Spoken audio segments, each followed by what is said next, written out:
Typical of my style, I am going to start with asking a question. Please take a minute to think to yourself about the question. Based on your years of experience, in the last 10 years, do you think that society lives daily with more fear, same amount of fear, or less fear? One more time. Based on your years of experience, in the last 10 years, 2014 to 2024, do you think society lives daily with more fear, same amount of fear, or less fear? Just going to give you a minute. If you feel as though it's changed, what do you think has been the cause?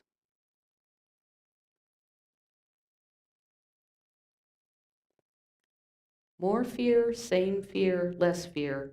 And if it's changed, what is the cause? All right.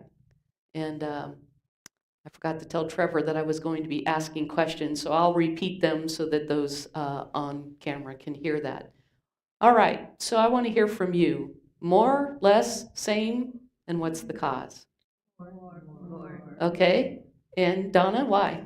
Less, only because if I'm part of that, Yes. that's one less. So Very good. So Donna is saying that less, because she knows for herself it's less, and that impacts the rest of the world. The butterfly effect, the butterfly's wings affects the weather around the earth. Love that answer. I'm sure that wasn't everybody's answer. Who else? Okay, Sherry. Feels like more because the media and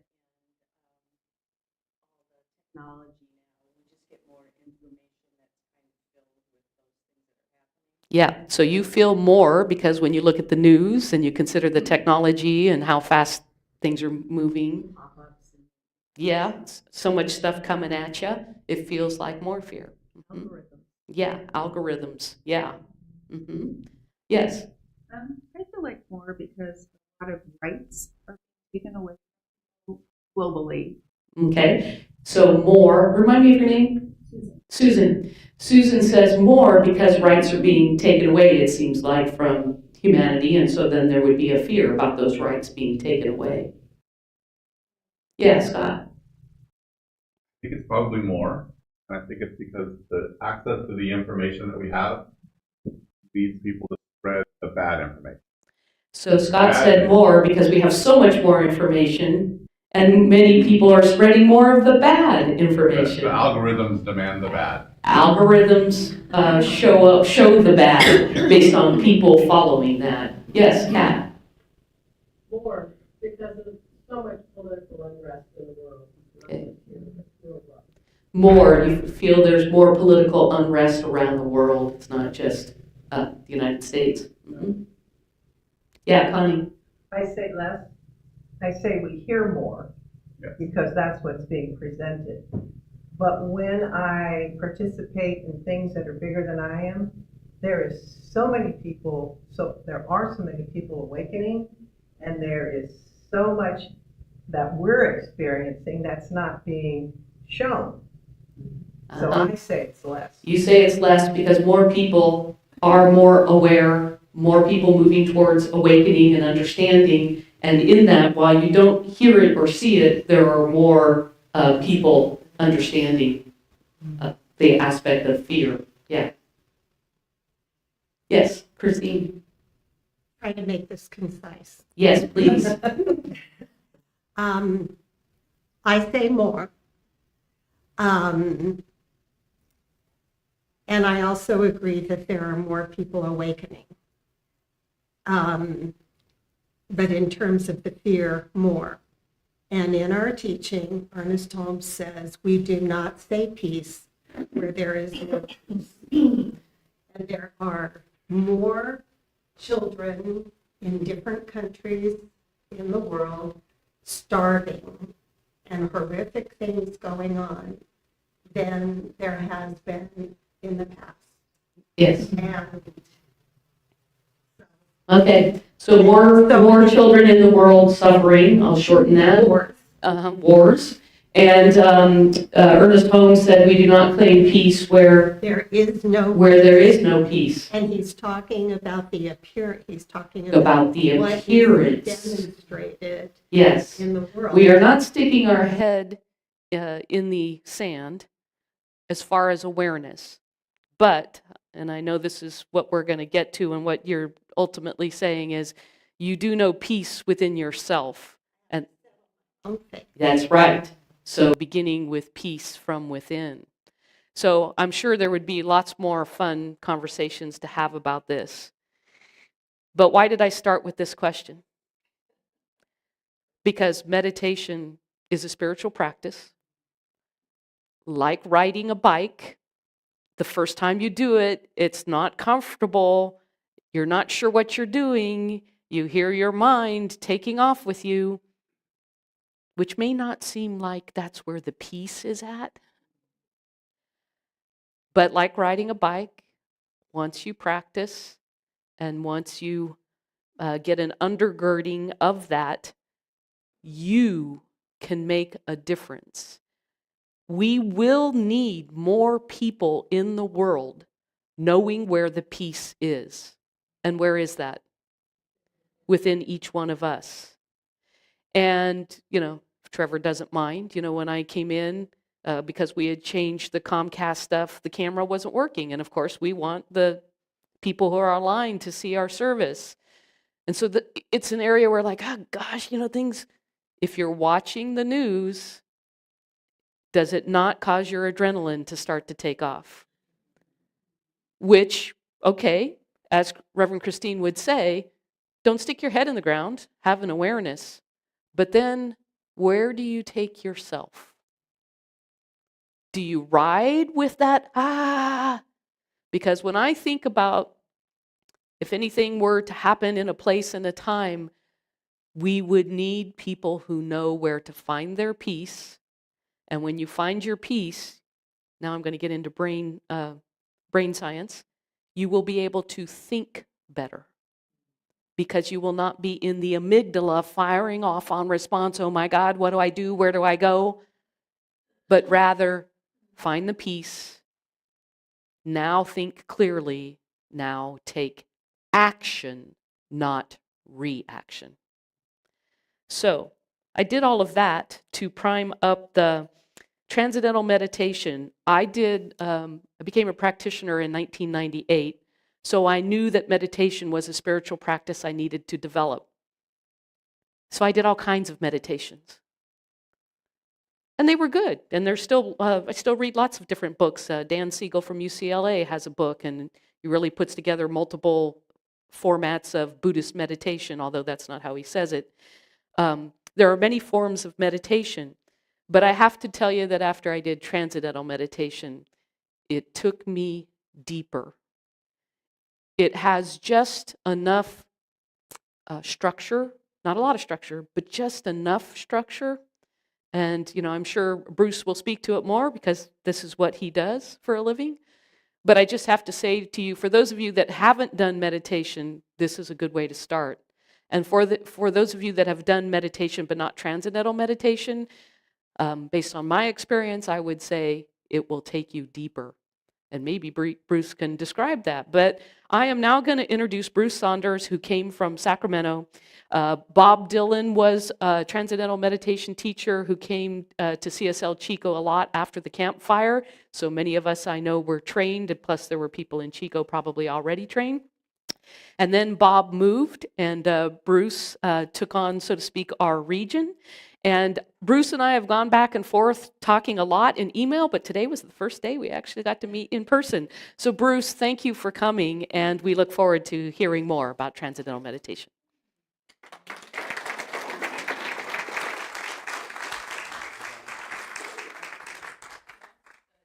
Hello, can you hear me? All right, it works. Well, thank you, Reverend Kathy. And I feel really, it's like a blink of an eye, but it was 4 years ago when I first came here, and we had a really nice group, and then COVID hit and everything changed. We all got shut down and this thing and that thing. But I'm really honored that you would invite me to come back, because TM in the world of meditation is really special. And it's special because of that first word, transcendental. So there are a lot of wonderful meditations, guided meditations and prayers that we can do that are really enlivening and beautiful. And I also have to say that what you have here in this center is really special. And I know you're here because you appreciate it, but as someone coming from the outside and not getting to enjoy this, you really have a wonderful thing. Thank you, Reverend Kathy, and all of you, all the reverends here that participate. What a wonderful group of people you are, and what you have created in the center, like minds coming together to enjoy this very profound knowledge. And in fact, what Reverend Kathy was talking about, that beautiful song about how there is peace and silence. And this is all about transcendental meditation, not necessarily looking at a technique, but what it produces, right? And the thing is that we are all divine in nature. As you know, through the science of mind, that there is one divine mind that has created all of us and is experiencing itself through our eyes, through our unique eyes. We are both individually unique and special, and yet we function from a common universal source. Transcendental meditation is just a simple, innocent technique to allow us to settle in to that wholeness of our own being, which is our essence. And we oftentimes get caught up in the busyness of life and the individual expressions of life and the world of differences. But when differences dominate, then there's conflict and there's fear and there's all kinds of problems in society. And we know all about that, right? We're hearing about it every day. But when there's peace inside, then that's what we radiate, and that's what we get back when we generate some peacefulness, some thoughtfulness, some love, some kindness. It naturally comes back. This is nature, right? Action and reaction. And so regular practice of TM is just a way of dissolving the grip of stress, which is that impression of the overload of impression of our life experiences, so that we can just be ourselves, truly that inner divine nature. And that's what the science of mind is all about. That's what all of you have been expressing here so beautifully, right? And so I look at TM as really the practical expression of the science of mind, because it allows you to have the direct experience. And now Ernest Holmes, and I'm not an expert in the science of mind, but my impression is that he was not just a philosopher or some kind of intellectual. He was a seer of truth, right? You don't come up with the science of mind, for heaven's sakes, just out of some kind of intellectual exercise. But he is one of the special ones. And throughout history, there have been these special great souls, scientists, philosophers, saints, artists, and we hold them, we put them on a pedestal, and rightfully so. But what about the rest of us? How do we? They're up on top of the mountain and saying how beautiful it is, and we're saying, yeah, but how do I get there? You know? And so that's where TM comes in. It is a simple, natural, effortless technique. Sit comfortably in a chair, close the eyes, and allow the awareness to go within. As we settle down mentally, we also settle down physically. Mind and body are intimately connected. And we call it transcendental meditation because we are transcending thought. The conscious thinking level of the mind, so many wonderful things you can do, whether it's prayer, guided meditation, and these things. But this transcending gives us direct experience of our own inner wholeness. That's the truth of our existence, right? And in doing so, it helps to loosen the grip of stress, of life experience, which can be overwhelming, right? So stress is an overload to the senses of perception brought about by undue pressure of experience. And it changes the brain, it changes the muscles, the organs, the body chemistry is all affected by this overload of experience. Nature's antidote. It doesn't come in a pill form, in a bottle, or any kind of drug-induced state. It is the body's own self-repair mechanism, which works more effectively in a state of rest. So if we cut ourselves right away, all the white blood cells are there and they're healing the area, and you look at it, it forms a scab, and a week or so later you look down, it's like nothing happened. This is what's happening in the body 24 hours a day. But the deeper the rest, the deeper the healing. And sometimes at night, because of the pressures of our life, we really don't get to sleep as deeply as we need to. So we wake up, we're still tired, maybe still stressed and worried about our life. So what we need is a deeper level of rest. And in TM, we gain a state of rest that's deeper than deep sleep. But unlike sleep, we're very much awake inside on a quiet, subtle level. And in fact, the brain is being enlivened. The prefrontal cortex is being enlivened. That's the CEO of the brain to help us make better decisions in life.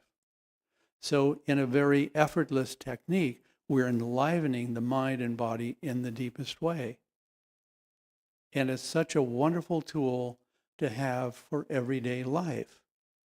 We have our spiritual pursuits, our beliefs, and we want to embody those. We don't want to just talk about it. We want to live it.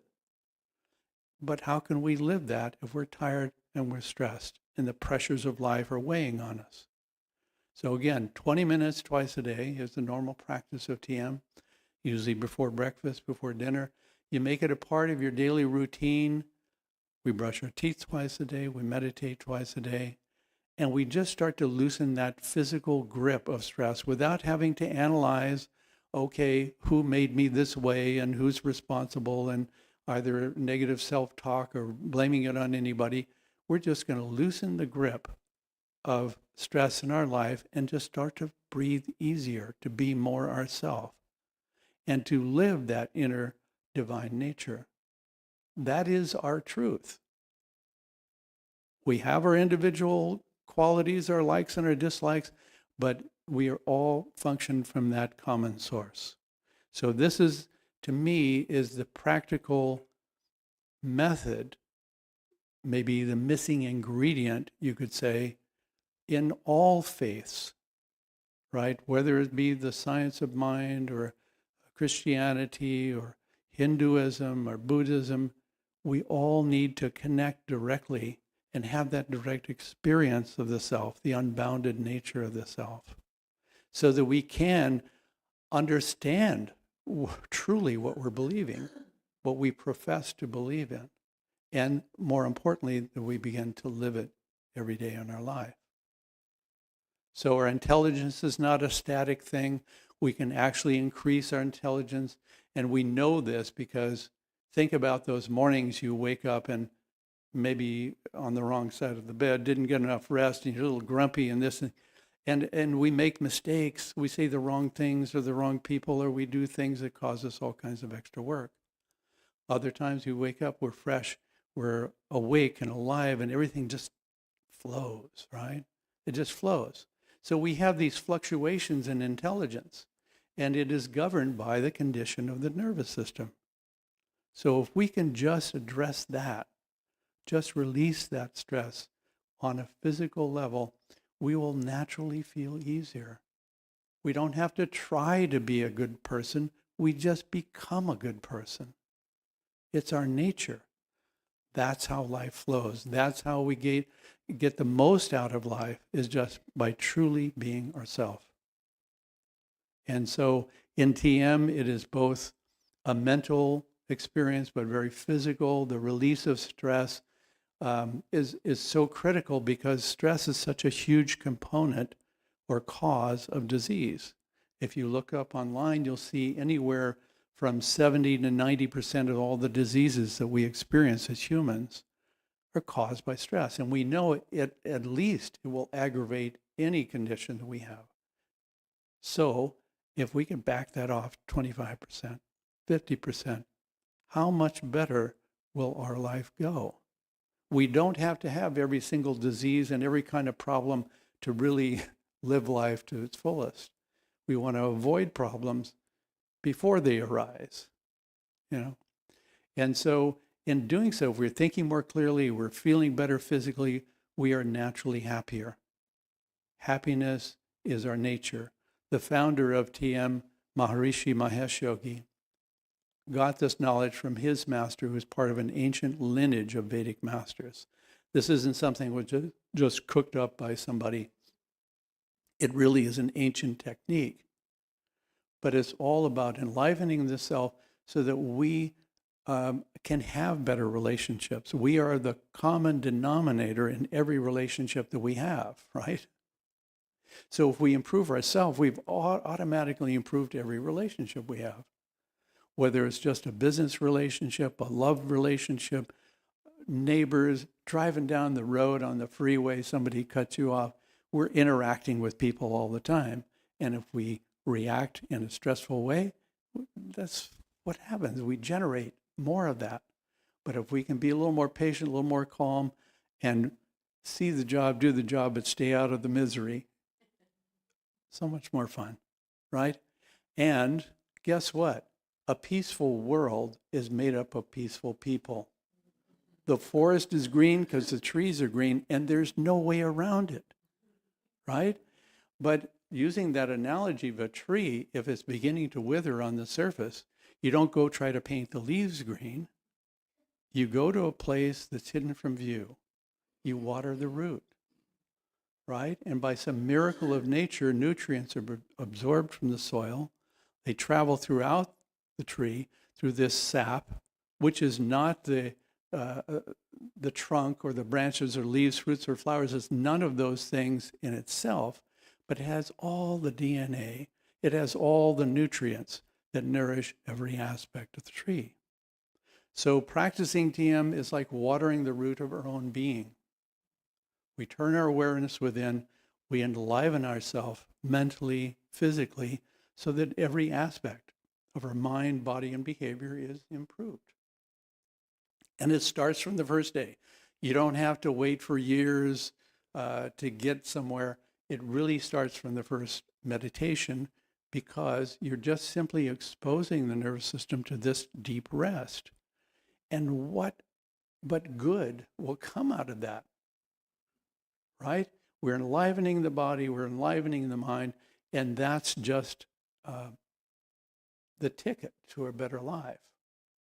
So that you can come here, you can appreciate your wonderful togetherness here and all the uplifting knowledge and faith that you have. But also you can go home and you can do your job, you can be with your friends and family and have a better experience. So TM is a tool for everyday life. It's very practical, but it's also very comprehensive because it enlivens us at our core. Any questions? Reverend Kathy is good with questions. Really gets you stimulated here. Just want to thank you for such a beautiful introduction. Yeah. That was really, I'm inspired by your words. Thank you. Well, I'm happy to be here. I mean, I really think that the world, this is such a special place, and practicing TM, integrating it, is just so natural to what you're already doing and what you already believe. It's a perfect fit. So, yeah. I have maybe a strange question. So I did TM here with you, not with you, 4 years ago, and I'm so glad to hear you bring it back up again this way. So I keep questioning the mantra that I got 4 years ago. Yeah. Is that even soon after I got it, I never wrote it down. How important is the mantra that we get? I know it's secret, so I can't Telling you. Right, right. So the mantra is very important, right? So the mantra and the proper use of the mantra is really the key to TM practice. And generally speaking, sometimes the seed of doubt will creep in and we think, oh, was it this or was it that? Was it flower or was it flower? And so that'll kind of drive us crazy. But this is more of a question for our refresher course. But when you sit and close your eyes, it will be there. Now, I've worked with a number of people in recovery, and there was this one gentleman who started TM. It had been 40 years before, and he did it regularly for about 5-6 years. And this is kind of a thing with TM. You start feeling better, and then it's like, oh yeah, I don't really need this today. You know, I'm feeling good. I want to go do this. I want to hang out with my friends. Well, he hung out with the wrong kind of friends, and he got into alcohol and drug abuse. And 40 years later, he's struggling, and his what do they call it, advisor or whatever, invited him to come over to my place to have his meditation checked, and he remembered his mantra. After all of that, it was there. And he started practicing TM again, and he just looked great. He's really healthy and enjoying his life more. So your teacher will be the one to, if you really need, I could probably get a hold of Bob to actually check your mantra. But my experience is that when people doubt and they come, they sit, if people that I've instructed, they got it. They just were questioning, and that questioning caused them to feel uncomfortable. Yeah. That's a good question. And that depends on the demand. So now, prior to COVID-19, it was all done in person. So I came up here, spent 4 days here, and it was really wonderful. Then because of COVID, we actually created a new way of instructing, or we call our hybrid version. So the first day of TM instruction is always one-on-one. You come at an appointed time with the certified teacher. You receive your mantra, and you're taught how to use it properly. In the in-person version, it's all, you come back in person, for it's 4 days in a row. But with the hybrid version, and this has helped with people in Chico, and I teach out of my home in Sacramento, they just come down the first day. They have their initial instruction in person. The following sessions are done with a combination of Zoom meetings and a special TM phone app that contains all of the information that a teacher would provide in person. Now, if it's one or the other, I guess one could be more practical. In person is always preferred from my standpoint as a teacher, but that is something that people from Chico have been able to do since COVID-19 and bring you on the phone app. Having said that, if there is a demand here, I would love to come back and do an in-person course. And it's just a matter of who's interested. So, and that's something that we can discuss with Reverend Kathy and Crystal, maybe set up a sign-up sheet to see who would like to start. But I was really very impressed at how many people are here already have learned TM. And remember, as Kathy was saying, if you get out of it, you can always come back, right? You can always come back. And if it's not me, it's any other certified teacher can refresh your meditation practice. So individual teachers cannot check the mantras of people who've been instructed by others, but we can check your meditation and get you back on the right track. Okay, thanks so much.